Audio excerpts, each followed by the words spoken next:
The 100 Club of the Texas Panhandle is making sure that families of loved ones hurt or killed in the line of duty are able to have what they need in the short term. We had a chance to talk with the families of Brendan Torres and Chief Curtis Brown out of Dalhart. Grief is like a backpack. It can be light and then heavy. That's what Hannah Brown talked with me about, losing her father tragically in October of 2022. Dalhart Fire Chief Curtis Brown, along with volunteer firefighter 19-year-old Brendan Torres, were returning to Dalhart after a call northeast of Dalhart when a semi slammed into the pair. Denisa, Curtis's wife, happens to volunteer for Hartley County Fire. Not knowing quite the call was that evening, she arrived on the scene. I said, "What do we have?" And he said, "It's bad." First thing he said when I walked up is, "I love you, Denisa." And I said, "I love you too, TJ."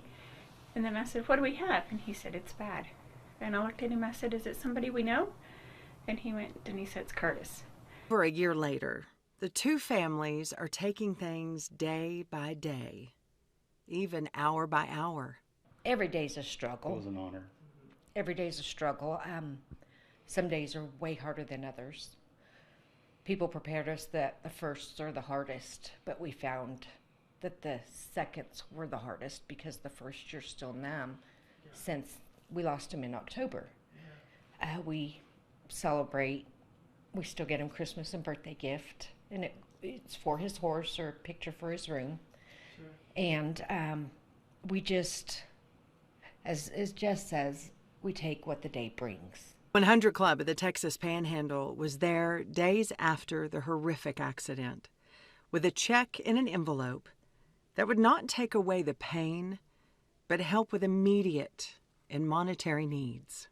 We were still pretty numb. We still can't go back and recollect everything that happened. But one thing's for sure, you recognize all the good. And we sure remember her face. We remember where we were. We remember when we saw the amount. We didn't even have any idea what to do and why we needed this.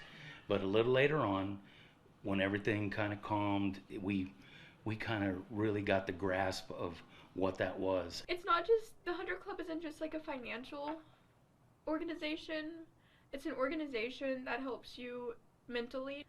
I think Suzanne has called Nisa at least once a month for the past year and a half. The 100 Club knows that without the brave men and women who risk their lives every day, all of our lives would be different. And I saw how much it was, and I knew then that I could take care of my family until I got things figured out. That, you know, whatever we needed, that was enough to do. If I needed to help my family get there, you know, if we needed motel rooms, if I knew that I could pay the bills until I got, you know, insurance money or got things figured out, I knew that financially we were going to be okay. The Torres family now has a little Brendan, a grandson they proudly call LB. Denisa continues to volunteer with the Hartley County Fire Department still today. She continues to live in Dalhart, and Hannah is doing well, spending time with her father's faithful furry friend Arlo. You don't get that support like the 100 Club has supported us. Allie Allison, News Channel 10.